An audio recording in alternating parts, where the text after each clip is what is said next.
Hello, my name is Alexander and you're on the DP Labs channel. Today, honestly, I just wanted to stay home, drink whiskey and coke, grill some meat and not do all this. In the previous video, I happened to say something dumb about a drone flying at 40 meters per second. In reality, I don't know what its maximum flight speed is. I meant to say something around 100 kilometers per hour.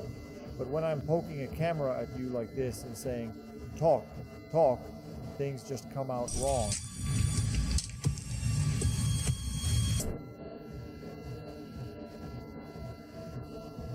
I understand that we won't be able to prove anything to anyone, but at least we'll try to create conditions that are close to what I talked about in one of the previous videos. So, what exactly do we need to prepare for the upcoming flight, perhaps? I need to prove this drone can fly. We might not convince everyone, but we'll try to match earlier test conditions. To prepare, I'll check the motors, bearings, magnets, and shafts. Next, I found some batteries. They're old too. So I'll need to connect them all to the charger and run them through several charge-discharge cycles to see what their actual capacity is. On the propeller mounts, next I found some old batteries, so I need to charge and cycle them to check their capacity and cell condition. Then I have to connect the controller to the drone. The original controller was lost during the moves, and only the operator's controller remains. Since they are different models, I can't pair them. The satellite receiver that's installed on the drone. A satellite receiver refers to this particular kind of radio receiver that is specifically and securely bound on the ground to a specific controller, and then effectively prevents the possibility of the control signal being intercepted while in the air.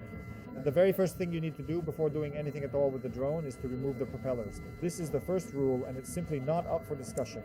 You still need to take off the propellers because I only put them on for looks, just so that satellite secures signals. Remove propellers first.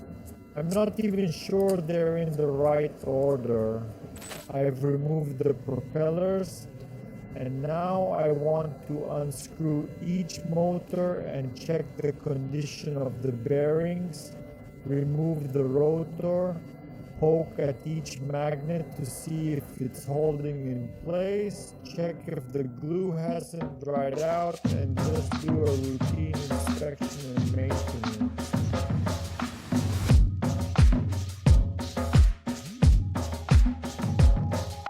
You can see that two magnets are loose. I don't know how that happened. Most likely it was from a propeller strike. I need to replace the rotor. I have a bunch of spare motors. Well, not exactly spares, but I have several drones that I just cannibalized, so I have quite a few rotors.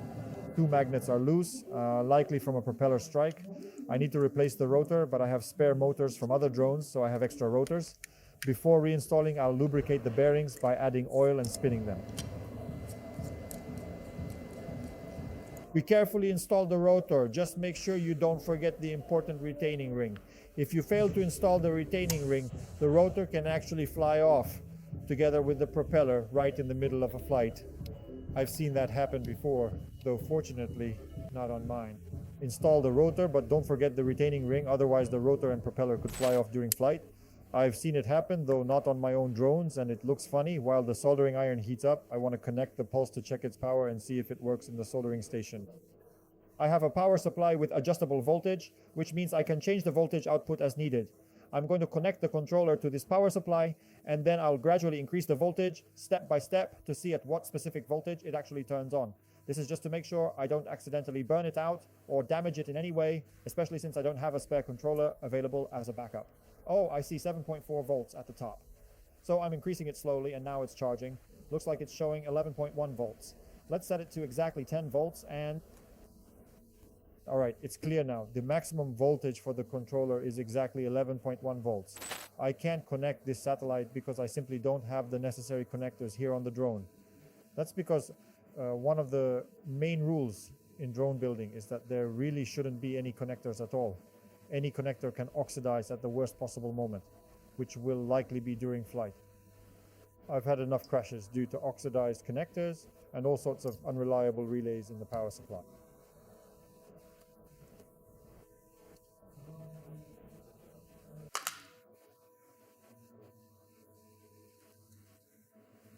And all the rest. In short, I'll set this satellite aside for better times. I've already desoldered this old one from the drone. Here's what it looks like. I decided to take another one from the gimbal that was used on this drone. There was a camera mounted on it. Here's this homemade gimbal I removed and also desoldered the satellite from here, which is already bound to this controller. And while we were dismantling and desoldering this sensor, turning it over in our hands, I accidentally tore off one of the antennas. I understand that the length of this antenna needs to be calculated using certain formulas and all that. But I want to use this drone within line of sight, so I really, honestly, absolutely want to make sure everything is correct. I tore off the antenna while removing the sensor, so I'll solder it back. For line of sight use, the antenna length doesn't matter.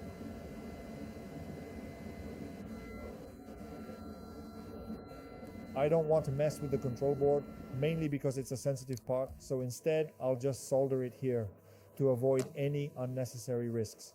Now, we need to connect the battery in order to check if the satellite will actually connect to the controller, which is an important step.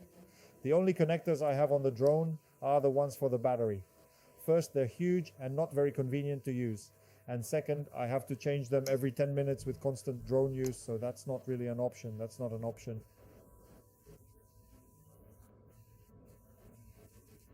There's no oxalis. Also, there's a connector here with an anti-spark feature.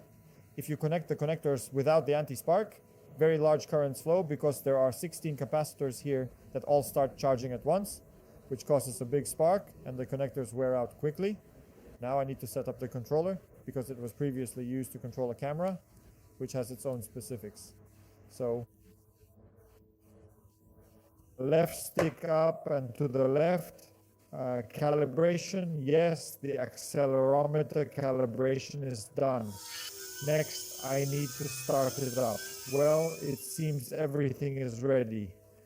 I replaced everything, serviced the motors, so I can put the top cover back on. I'll put it on since I don't need to access it anymore. I removed the GPS module, the navigation board, and the OSD board, which is the component that provides that nice overlay on the first-person camera feed, displaying all sorts of useful parameters, such as the horizon, altitude, speed, and so on. Now, this drone will be able to fly exclusively in manual mode, which is more than enough for my current tasks and requirements. That's it. We've finished servicing the drone for now. Now I'll proceed to assemble it and carefully screw the cover back in place, making sure everything is secure and ready for use. And put the propellers back on. Then I'll work on the controller, which is an important component of the system. That'll literally take, I don't know, about 10 minutes or so, depending on how smoothly everything goes. And then we'll fly. So now I need to prepare the controller. Since it was used to control the camera, it's been slightly modified for that specific purpose. So how does the control work in general? This is the control transmitter. The left stick, when moved up and down, is the throttle, meaning it controls the throttle and determines how much power is sent to the motor. Right and left is rotation around its own axis. The right stick is primarily responsible for controlling the roll, which means roll forward, roll backward, roll right, or roll left. So it's all pretty straightforward. The transmitter, left stick for throttle and rotation, right stick for roll.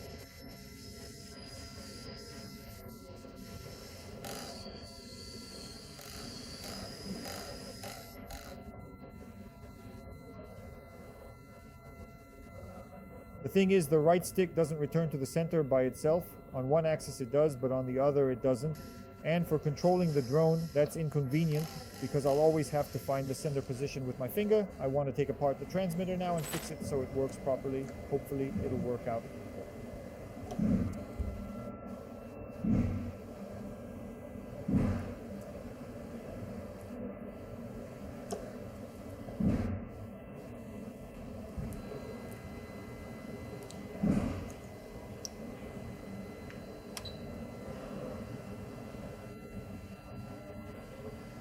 Alright, plus to plus like this. Hooray, the transmitter works. Now I'll tape all this up with electrical tape and then I can put on the propeller and launch the drone. That's it. So the controller is now fully ready to use. At least it was a pretty quick and straightforward process. Damn, Dad, did you see that? Did you actually see what just happened?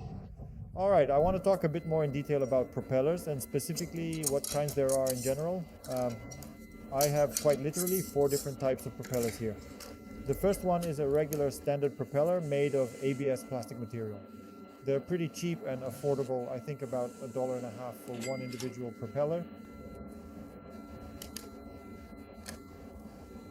They cost about that much each.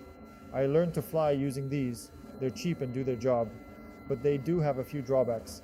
For example, this one is 10 inches and this one is 12 inches. So, what are their downsides? First, they're not balanced, which means they create a lot of vibration when in use. Balancing them is pretty difficult because ABS plastic is not very good for that.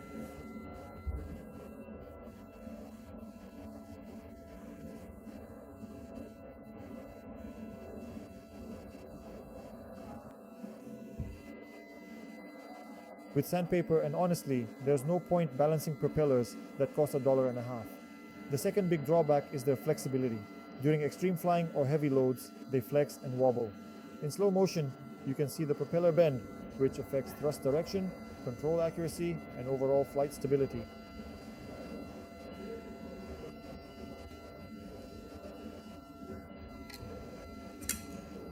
As for its weight, the stability of the flight. As an alternative to these propellers, there are carbon fiber ones. In terms of weight, they are about 5 to 7 grams lighter than the LZBS plastic propeller, but they have a completely different rigidity. In other words, they practically don't bend at all. It's a very good propeller, unless you change. If my memory serves me right, they cost approximately $50 a piece. I use these kinds of propellers on my drone. These are specifically wooden propellers. Their significant advantage is that they come already factory balanced. Apparently they balance them at the factory right away, install weights as needed, and they are just perfect. I think we're almost done. Now there's just the final touch left, which is to put the propellers on the copter. To attach the propellers correctly, I want to start it up. To see which direction the motors are spinning, because there are 8 motors here. This is an octocopter, and 4 of the motors spin clockwise, while the other 4 spin counterclockwise. If you put the propeller on incorrectly, nothing will work at all. Okay, I'm starting up the drone.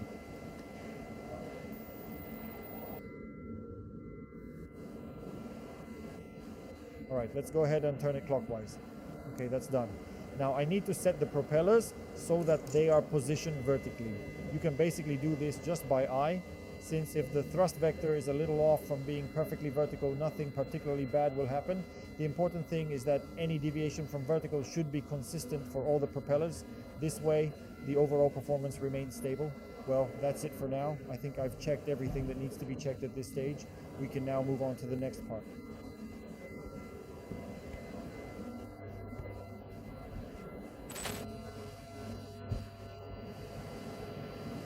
Proceeding now to the flight tests. I sincerely hope that nothing at all catches fire during this process. Calibrating the gyroscopes very carefully and starting up the engines. Here we go, everyone. So, are we actually flying now? Yes, we're flying. First, let's thoroughly check if the drone responds correctly and accurately to the control sticks. Alright, let's try moving forward, backward, left and right.